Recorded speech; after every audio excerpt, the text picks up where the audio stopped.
Hello, welcome to the vlog. Quick review of yesterday. Go watch yesterday's video. Plans for today, be healthy. Let's see how that goes. Now to the thought of the day, since this is the main stuff. I tried to make a video earlier, but it ended up being too long. It wouldn't let me upload it from my phone because it was too long. So I'm going to try to be a little more brief, maybe not cover quite as much ground. Still have a little bit of a cough, but it's mostly going away, so no worries. Charlottesville. And these Nazis and murder, and I hope that you guys, if you've watched these videos, that you already know that, but just in case you don't. I don't understand racism. I understand it, but that I see it, that I know that it's there, but I don't understand how people can truly view people differently based on the color of their skin. Or like, and I don't get it. All right, the Nazis, these Nazis, these white supremacists, these ignorant racists. I don't get it. I think they're the absolute pinnacle of stupid. All right, of ignorance, of intentional blindness to reality. Okay, that's what I think. I hope you already could have figured that out and knew that. But just in case, I just wanted to clarify. But now let's go into a couple of the parts about Charlottesville. First of all, somebody was murdered. And yes, I do separate that from the overall thing, and because I have to for the sake of this discussion. Whoever murdered that woman and injured all of those people needs to be tried, convicted, sentenced to the absolute most severe punishment available for committing that crime. Anybody who was involved in planning that needs to get the exact same treatment. They need to be punished to the fullest extent of the law. All right? Now I'm done with the murder part. I'm not going to keep going back to that because I also don't think that was a massive, the whole point of this meeting was to murder other people. I don't think that was the point of the whole thing. I think it was a gathering of ignorant people and dumb people. But here's the thing. The whole premise of it is this idea that we're knocking down Confederate statues and different symbols of the Confederacy. Okay? And growing up in Texas, I know that there are two sides to the argument of people in favor of keeping these memorabilia, these statues, these mementos or whatever of the Confederacy. All right? And one of them is just some racist people. Some white supremacists who are like, man, remember the good old days when there was slavery? And those people are awful human beings. And so I don't even care what their opinion is. So I just was like, okay, you guys go over there and, hopefully die out. And if you have any kids, they realize how dumb you were. As far as all these racist Nazis. But there's another group of people. And this is not my opinion. I just want you to make this clear. I'm just explaining that there is another side of this, which is one of the reasons why this stuff is still there. If it was just these crazy white supremacist Nazi people who liked this stuff, I think they would have been taken out a long time ago, which is why we don't have statues of Hitler, because that's insane. That's awful. There's another side to this, and I've heard this so many times growing up in the South, growing up in Texas, all right? And it's this, is that the Civil War was not just about racism. Again, I'm explaining a viewpoint. This is not my viewpoint. And I'll explain that after I'm done. But the Civil War was not just about the slavery. It was about states' rights.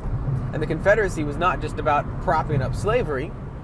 It was about fighting the power of the centralized government to tell everybody in this union what to do. Because our founding fathers created a situation where the states were supposed to have more anonymity. They're supposed to be able to control their own destiny a lot more, with the federal government doing a few very specific things. So the Civil War is a symbol of standing up to this massive centralized government that all it does is screw things up, screw people over, and tell people what to do.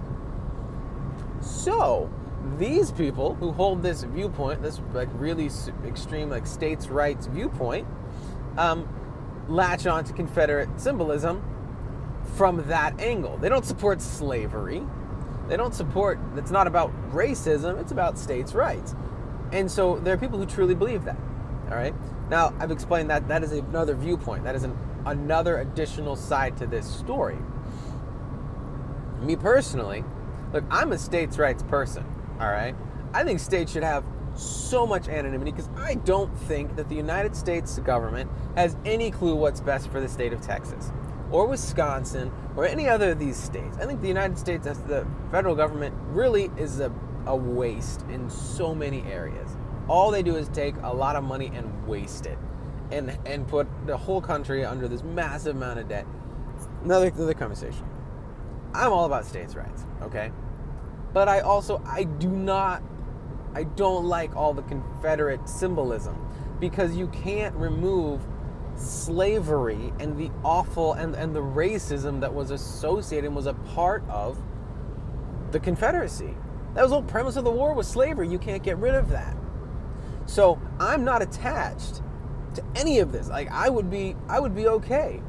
I would be okay if these different states and these different cities said, hey guys, look, we can't keep this stuff up. Like we really shouldn't. And to take it down. And here's why. Because I'm a states' rights guy. So if the state of Virginia or South Carolina or Texas or anywhere else, right? If the duly elected officials in those states say, we are going to remove these statues and these things, well, they have the right to do that. If the federal government steps in and says, all this stuff has to be removed, I'd be like, okay, well, I don't think that's your job, so maybe you should back off and let the state do it themselves, which some of them are trying to do. But so, like, that for me is the right way to address this.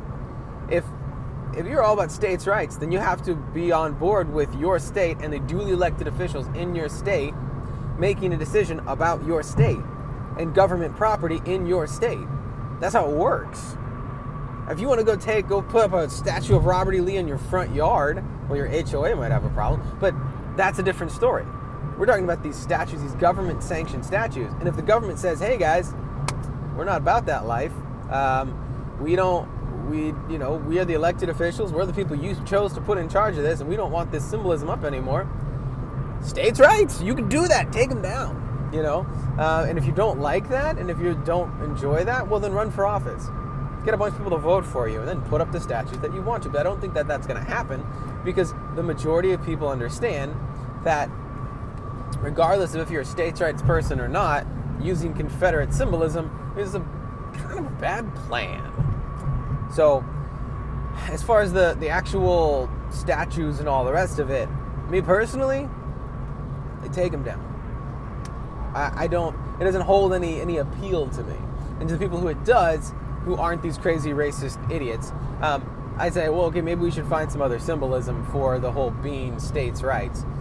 You can just be states' rights and be like, and create a new movement and a new, whatever, a new symbolism that just stands for states having the right to sort of decide their own destiny more. Do that. Let's not keep running out the Confederate flag as like, and then here we go for states' rights. No, I don't think that's a great plan. So that's my take on all the rest of that. I know that was long-winded. I was trying to be fairly thorough about it. Hopefully I was. If any of that makes no sense to you or you disagree with it, leave a comment below. Let me know about that. And then very quickly, and I'll probably go into more of this, as far as the groups who showed up and protested and fought and the crazy violence, aside from the murder, because there were absolute brawls that happened that were started by both sides of the situation, all right? To me, the crazy idiot Nazis have a right to show up and protest and gather. And to me, people have a right to show up and counter-protest and say, you're wrong. When you start getting violent, when you start assaulting people, well then, I don't care if you have had the moral high ground before the argument started. As soon as you start assaulting people because they showed up and said something you disagree with, well then to me, you've lost that moral high ground. This is just me personally. Because to me, that doesn't actually address the issue. That doesn't prove their stance was wrong because you beat them with something. If that's the case, then all the people who the Nazis beat up yesterday, well, they proved them wrong. See, the Nazis were right because they could hit somebody. No, wrong. Not how this works. Not how any of it works. You confront ideologies with truth, that ideologies that are ignorant, you confront them with the truth. And to me, one of the most powerful things that could have happened at this party, let's call it a party, sure, this gathering, was a bunch of people to show up with cameras and just take pictures of every single person who showed up and put them all over the internet and say, just so you know, these are the people who agree and are in lockstep with this absolute hatred, this white supremacist racism stuff. Okay? Take pictures, put them out there. And this idea, and it's kind of like a Confederate flag, there are people out there who will say, well, there were people out there who weren't just awful racists, who were just there because they supported some aspect of it, but they weren't about all the rest of it. Well, then start a different gathering and don't encourage the Nazis to be there. Like, tell the Nazis not to show up. Create a gathering that's just about states' rights. Sure, if that's why you were there, go start another gathering and make it very clear that white supremacists and Nazis and like those types of people aren't invited. Let's do that instead. That seems like a better plan. And look, I know there's a lot more to it. There's a lot of people who are out there saying, well, a lot of those Nazi flags are actually held up by people who had sort of got into the gathering trying to make it look like there were more Nazis than there were, and there's all these theories about what was really going on. I don't know. But you knew when the gathering was started that it was going to be there were going to be a lot of racists there. So even if all of them weren't Nazis, like you don't show up if you don't want to be lumped into that group. Truthfully. And so I know that I don't think I covered everything quite thoroughly there, but I need to end the video so it's not too long, and YouTube will let me upload it. So leave comments, leave your thoughts below, and I will try to maybe get to them tomorrow. All right. You guys have a good one.